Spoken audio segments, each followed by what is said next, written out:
देश की आजादी की पहली लड़ाई 1857 जब हम याद करते हैं, जहां बहुत सारे क्रांतिकारियों के नाम और उन सब को याद करते हैं जिनके त्याग की वजह से, जिनके बलिदान की वजह से हमें आजादी मिली। और जब रानी लक्ष्मीबाई का याद करते हैं तो उनके बराबर 1857 में अगर आजादी दिलाने के लिए कोई लड़ाई लड़ा है तो आपके समाज की महारानी वीरांगना अवंतीबाई लोधी, जिन्होंने अंग्रेजों से टक्कर लेने का काम किया। इतिहास के पन्नों में कम ऐसे लोग होंगे जो इतने बहादुर रहे हों, इतने शौर्य का साथ उन्होंने मुकाबला किया हो, इतने साहसी महिला, और जिसने अपना सब निछावर करने के लिए तय कर लिया। अपने राजपाट, परिवार, बच्चे, किसी की परवाह नहीं की, और उस समय अंग्रेजों का मुकाबला कर करके जो आजादी की लड़ाई थी उसको मजबूत बनाने का काम अगर किसी ने किया था तो वही आपके समाज की महारानी वीरांगना अवंतीबाई लोधी, जिन्हें आज हम लोग याद कर रहे हैं। अभी मेरे से पहले बड़ी संख्या में आपके समाज के प्रति से संबंधित लोगों ने अपने विचार रखे। जिन साथियों ने विचार रखे, मैं उन सब के विचारों से अपने आप को जोड़ता हूं। जहां उन्होंने इस बात को कहा कि 15 अगस्त को हम लोगों ने स्वतंत्रता दिवस मनाया है, बड़ी खुशी के साथ पूरे देश के लोगों ने स्वतंत्रता दिवस की एक दूसरे को बधाई दी है, वहीं मैं अपने तमाम साथियों को भरोसा दिलाता हूं कि आने वाले समय में जब समाजवादी सरकार होगी तो 16 अगस्त की छुट्टी महारानी वीरांगना अवंतीबाई लोधी जी के सम्मान में हम लोग करेंगे। जहां 15 अगस्त की स्वतंत्रता दिवस की छुट्टी होगी, वहीं वीरांगना अवंतीबाई लोधी जी को याद करने के लिए उनकी जयंती पे भी सरकार की छुट्टी होगी। न केवल छुट्टी होगी बल्कि उनके सम्मान में सरकार की तरफ से उत्सव और कार्यक्रम कराने का काम भी हम समाजवादी लोग मिलकर के करेंगे। याद रखिए कि 1857 की लड़ाई अगर हम लोग जीत गए होते तो हमारा देश बहुत पहले ही आजाद हो गया होता। हम लोग आजाद बहुत पहले ही हो गए होते, लेकिन किन्हीं परिस्थितियों के कारण हम लोग उस समय आजादी नहीं पा पाए। आजादी बाद में हम लोगों ने पाई। हम उन तमाम लोगों को आज याद करते हैं। जहां हम महारानी वीरांगना अवंतीबाई लोधी जी को याद कर रहे हैं, वहीं हम राष्ट्रपिता महात्मा गांधी जी के योगदान को भी याद करते हैं। सरदार भगत सिंह जी को याद करते हैं, चंद्रशेखर आजाद जी को याद करते हैं। न जाने कितने लाखों लाख लोग शहीद हो गए, कुर्बानी दे दी उन्होंने, अपनी जान की परवाह नहीं की, फांसी पर लटका दिया गया, लेकिन आजादी की लड़ाई को कमजोर होने नहीं दिया। उसी का परिणाम है कि हमें आजादी मिली। और आजादी के बाद बाबा साहेब भीमराव अम्बेडकर जी, उन्होंने जो संविधान दिया है उस संविधान पे हमें चलने का संकल्प लेना है। जहां हम जब गुलाम थे तो हमें अधिकार नहीं थे अपने, हम स्वतंत्र नहीं थे, हमारा अपना कानून नहीं था, हम न्याय के लिए भटकते थे, हमें न्याय नहीं मिलता था, हमारी पढ़ाई लिखाई के भी अधिकार हमें नहीं मिले थे। हमारा जो सामाजिक ढांचा है, जिस सामाजिक ढांचे में हम और आप लोग बहुत गरीब हैं, उन्हें भी स्थान नहीं मिल पा रहा था, उन्हें भी आरक्षण नहीं मिल पाता था। आजादी के बाद बाबा साहब भीमराव अम्बेडकर जी ने जो संविधान लागू किया, उसके बाद हमें आरक्षण के अधिकार मिलना शुरू हो गए और उसका परिणाम हुआ कि धीरे धीरे हम लोग आगे बढ़ने लगे। आज हमारे लोधी समाज के लोग इतने प्रतिष्ठित सम्मानित मंच पर बैठे हैं, मैं उन्हें भरोसा दिलाना चाहता हूं, उनको ये विश्वास दिलाना चाहता हूं कि राजनीतिक सम्मान और स्थान देने का काम हम लोग समाजवादी लोग करेंगे, क्योंकि जब तक सम्मान और स्थान नहीं मिलेगा तब तक लोधी समाज के मन में विश्वास और भरोसा नहीं पैदा होगा। वो भरोसा और विश्वास पैदा करने के लिए हम लोग आपको आगे बढ़ाने का काम करेंगे। मैं विशेष धन्यवाद देना चाहता हूं अभिलाष लोधी जी का, हरीश लोधी और अश्विन लोधी जी का। और मंच पे बहुत बड़ी संख्या में लोग बैठे हैं, यहां पर हमारे सामने मौजूद हैं, जिन्हें एक इकट्ठा कर दिया और एक साथ ला दिया तब जब हम लोग मिलकर के पीडीए की लड़ाई लड़ रहे हैं। पीडीए की लड़ाई, पीडीए के लोग, हम सब लोग एक सूत्र से बंधे हुए लोग हैं। हम लोग एक तरह की पीड़ा के सूत्र से बंधे हुए लोग हैं। इसीलिए जब आंदोलन छिड़ा तो हमने पीडीए का नारा दिया। पीडीए में तमाम वो लोग हैं जो पीड़ित हैं, दुखी हैं, अपमानित हो रहे हैं, जिन्हें सरकार सम्मान नहीं दे रही, वही सब पीडीए समाज के लोग हैं। आज मुझे खुशी है कि इतनी बड़ी संख्या में जो लोधी समाज के लोग इकट्ठे हुए हैं, हमारी पीडीए की ताकत और मजबूत हो गई है। और ये इतनी मजबूत हमें दिखाई दे रही है कि इन साथियों ने हमारा सहयोग और समर्थन कर दिया। इन साथियों का हमें साथ मिल गया तो उत्तर प्रदेश में भारतीय जनता पार्टी का पता ही नहीं लगेगा कहां चलेगी भारतीय जनता पार्टी, क्योंकि हमें एक एक वोट जोड़ना है। अभी मैं जब मंच पे था तो मैंने पूछ रहा था कि लोकसभा की लड़ाई में हम लोग जब पीडीए के आंदोलन को लेकर के चले तो हम बहुत लोगों को सीट नहीं दे पाए थे। जो सीट दी, हमारे लोधी समाज के लोगों ने वो सीट हमें जिता दी। जो सीट कभी सोच नहीं सकते थे हम लोग। बुंदेलखंड में हमारा खाता नहीं खुलता था, हम शून्य हो रहे थे, लेकिन हमारे लोगों ने कहा कि आप भरोसा करिए, इन्हें चुनाव लड़ाइए, मैदान में छोड़िए इन्हें। और जब लड़ाया तो परिणाम 100% वाला रहा, 100 का 100 जीत गए हम लोग। इसलिए हम भरोसा दिलाना चाहते हैं आपको, पीडीए में जब तक सब लोग नहीं आएंगे, उस छाते के अंदर सब लोग नहीं आएंगे, छतरी के अंदर सब लोग नहीं आएंगे, तब तक हमारा गुलदस्ता नहीं बन पाएगा पीडीए का। तब तक हमारी सामाजिक न्याय की लड़ाई अधूरी रहेगी। इसलिए पीडीए सरकार बनाने के लिए और सामाजिक न्याय के राज की स्थापना के लिए हम सब लोगों को सम्मान देने का काम करेंगे। और जब उन्हें भरोसा हो जाएगा सम्मान का, तो अपने आप हम लोग लड़ाई जीतने का काम करेंगे। जिस सरकार को हम लोगों ने 10 साल से देखा है यूपी में और दिल्ली में देखा है अभी पिछले कई वर्षों से, कहने को कहते हैं ये बहुत ताकतवर लोग हैं, डबल इंजन की सरकार है, लेकिन अभी देखा कि कम उम्र के नौजवानों ने हरा दिया। आने वाली पीढ़ी जो युवा हैं, उन्होंने वो कर मुकाबला दिखाया कि सरकार के लोगों को पीछे हटना पड़ा।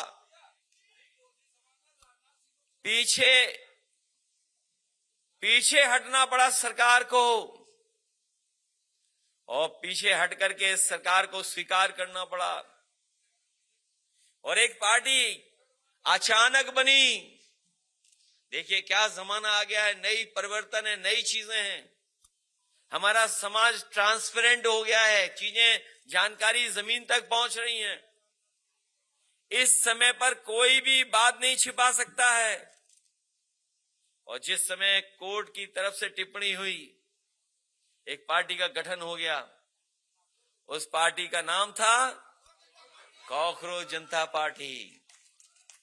और नए जमाने के हिसाब से जो चीजें बनती हैं, बदलती हैं, उसने अपना पेज बनाया अपना, और जब पेज बना तो उसके फॉलोअर बढ़ने लगे। इतनी रफ्तार से शायद भारतीय जनता पार्टी के भी नहीं बने होंगे। जो कहती है पार्टी कि हम दुनिया में सबसे बड़ी पार्टी हैं, वो 3-4 दिन में ही घबरा गए, क्योंकि कॉकरोच पार्टी के इतने मिलियन फॉलोअर हो गए कि भारतीय जनता पार्टी को उनका अकाउंट सीज करना पड़ गया। लेकिन जब आंदोलन हुआ, नीट की परीक्षा के साथ साथ जिन नौजवानों के भविष्य में अंधकार डालने का काम किया इन्होंने, पूरा नौजवान अपने आप निकल पड़ा। किसी ने गाड़ी नहीं मांगी, पूरी सब्जी नहीं मांगी, किसी ने इंतजाम की परवाह नहीं की, बुलाया कि नहीं बुलाया, लेकिन बड़ी संख्या में नौजवान पहुंच गए और उन्होंने सरकार को झुकाने का काम किया। उन्होंने मंत्री जरूर हटाए, प्रधान हटा करके प्रधानमंत्री जी को बचा लिया, नहीं तो वो आंदोलन पूरा दूसरी तरफ चला गया था। और शायद इतना एक्सप्रेसिव, इतना नई पीढ़ी के नारे कोई कल्पना नहीं कर सकता कि नारे क्या लग रहे थे वहां पर। बीजेपी के लोग घबरा गए, वो जानते हैं वो वोट उनके साथ नहीं है। जब तक ये कॉकरोच लोग क्योंकि पार्टी से बच पाते, कॉकरोच पार्टी से बच पाते, तब तक चंदा चोरी वाला मामला आ गया। अभी मैं सुन रहा था किसी का यहां नारा लग रहा था, चंदा डैश डैश कहां मिलेंगे।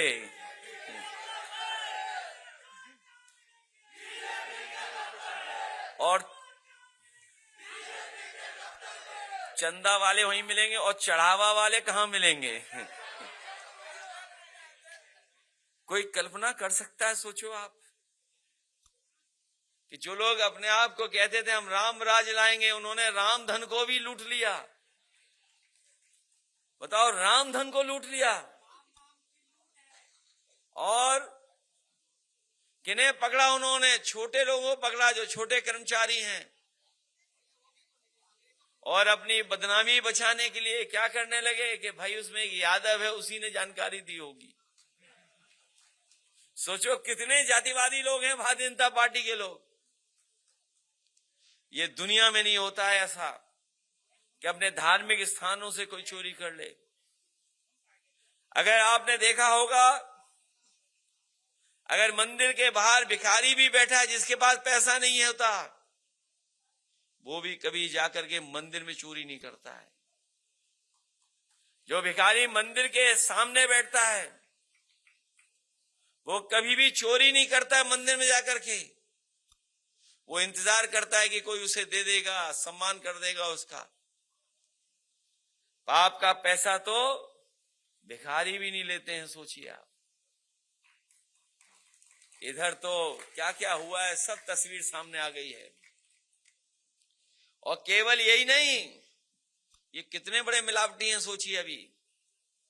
अभी हमें एक नौजवान साथी जिला पंचायत सदस्य मिले, बोले ये मिस्त्री हैं, किसी को बहुत वोटों से हराया इन्होंने।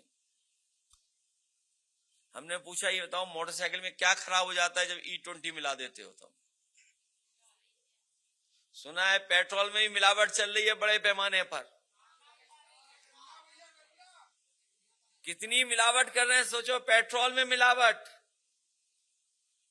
जो गाड़ी सही पेट्रोल से चलनी चाहिए, माइलेज जिसका ज्यादा होना चाहिए, मेंटेनेंस जिसका नहीं मांगे गाड़ी, और अगर ये पेट्रोल में मिलावट सही है तो हम तो बीजेपी के लोगों से कहेंगे, सरकार के लोगों से कि जिन कंपनियों की गाड़ी पेट्रोल की है उन कंपनियों से कहो कि अपना विज्ञापन दें कि जब मिलावट हो जाएगी तो गाड़ी और अच्छी चलेगी। जब मिलावट हो जाएगी तो गाड़ी का माइलेज अच्छा होगा, मिलावट हो जाएगी तो मेंटेनेंस नहीं होगा। लेकिन धोखा दे रही हैं लोग उस चीज का भी। और अभी तक तो हम लोग देखते थे कि बोरी में से चोरी हो रही है। बताओ, बोरी में से चोरी कर ली खाद इन्होंने। पहले 5 किलो, फिर 5 किलो, और अब पता लगा है, हमारे किसान भाई जानते होंगे, पूरी बोरी की बोरी चोरी हो गई, बोरी नहीं मिल रही अब। बताओ बोरी कहां मिल पा रही है? जब किसान को जरूरत है खाद की, डीएपी की, तो खाद ही नहीं है, डीएपी नहीं है, और कीटनाशक दवाइयां महंगी, और फसल अगर तैयार हो जाए तो कीमत नहीं दे पा रहे। क्या कह रहे थे कि हम आय दोगुनी कर देंगे। बताओ हमारे किसान भाइयों, कहीं आय दोगुनी हो तो बता दो आप। ये खेती करने वाले लोग हैं, कहीं आय दोगुनी हुई है क्या? बता दो आप। और हम तो कन्नौज और आसपास फरक्काबाद वाले लोग जानते होंगे, आलू का तो सत्यानाश कर दिया इन्होंने। आलू की क्या हालत है बताओ। और मक्का का भी कोई कीमत नहीं दी इन्होंने, मक्का की भी कोई कीमत नहीं दे पाई सरकार, किसी फसल की कीमत नहीं दे पा रही लोग। और केवल यही नहीं, तुम आज ज्यादा जानते हो, ये लगता है शाम की दवाई वाले तो नहीं है कहीं। अरे हम जानते तुम्हें भाई। तो इसलिए सोचिए क्या हालत है बताओ आप। किसान को जो सुविधा मिलनी चाहिए वो भी नहीं दे पा रहे। और जो एम्बुलेंस चलाई थी हम लोगों ने गरीबों के लिए कि गांव में पहुंच जाए एम्बुलेंस और मदद करे, जब समाजवादी सरकार थी तो एम्बुलेंस पहुंच जाती थी, मदद करती थी। इनकी सरकार में तो एम्बुलेंस ही नहीं जाती, फोन मिलाते रहो चाहे जितना। बताओ, एम्बुलेंस बर्बाद कर दी, गरीबों के लिए बनाई थी, गांव में जाए पहुंचे। और अगर अस्पताल चला जाए गरीब तो इलाज ही नहीं है, दवाई नहीं है, सरकारी अस्पताल बेकार कर दिए। और लगता तो ये है कि अब अस्पतालों को भी इलाज की जरूरत है, अस्पताल भी बीमार हो गए हैं। और देखिए बीजेपी के लोग कैसे धोखा दे रहे हैं। मैं अपने चुनाव में कहता था, याद कीजिए आप लोग, कि पहले जो बुखार उतरता था डॉक्टर गोली देते थे हम लोगों को, 500 mg की गोली से बुखार उतर जाता था। अब बताओ बीजेपी की जब से सरकार आई है तो कितने mg गोली खाली करनी पड़ती है आपको? 150 mg ज्यादा खाना पड़ रहा है पैरासीटामोल। और फिर डॉक्टर कहते हैं 6 घंटे बाद फिर खा लेना आप लोग, तब बुखार उतरेगा आपका। अब ये 2 डॉक्टर बैठे ये बताएंगे कि क्या है कानूनी या साइंटिफिक रीजन। 2 डॉक्टर हैं, एक दांत के हैं, एक सर्जन है। सर्जन हो क्या हो? हैं? जनरल सर्जन है। बताओ, इन्हें तो खुद पता होगा। और इन्होंने बाजार में हर चीज छोटी कर दी। बताओ, कीमत नहीं कम की। बाजार में देखिए सामान जो भी खरीदोगे आप सब छोटा कर दिया और कीमत उतनी वसूल लें। कितना मुनाफा कमा रहे सोचो आप, मुनाफे के बाद मुनाफा। और ये हमारे सही कह रहे थे कि बड़े बड़े उद्योगपतियों का न जाने कितना पैसा इन्होंने माफ कर दिया, कितने लाख करोड़ माफ कर दिया सोचिए आप। लाखों लाख करोड़ रुपए माफ हुआ है। और बैंकें न डूब जाएं इसलिए बैंकों को मर्ज कर दिया इन्होंने, बैंक को बैंक में जोड़ दिया, बैंकें कम कर दी इन्होंने। और बैंकें कम नहीं की, हमारे मुख्यमंत्री जी इतने पढ़े लिखे हैं कि इन्होंने अपने ही गोरखपुर में 500 प्राइमरी स्कूल बंद कर दिए। सोचिए, हमारे मुख्यमंत्री जी इतने पढ़े लिखे हैं कि उन्होंने 500 प्राइमरी स्कूल बंद कर दिए। ये गोरख धंधा चल रहा है सोचिए आप। और पूरे प्रदेश में 26,000 प्राइमरी स्कूल बंद किए सरकार ने, 26,000 प्राइमरी स्कूल। और शिक्षक भर्ती नहीं की इन्होंने। याद रखना, ये आउटसोर्स इसलिए करते हैं जिससे इन्हें आरक्षण न देना पड़े। जब आउटसोर्स होगी नौकरी तो उसमें आरक्षण लागू नहीं होगा। याद होगा आपको, कभी किसी ने कहा था कि अगर हमें आरक्षण छीनना पड़े तो हम थप्पड़ मार करके छीन लेंगे आरक्षण। याद है कि नहीं याद आप लोगों को? बताओ, आउटसोर्स में नौकरी कर दी।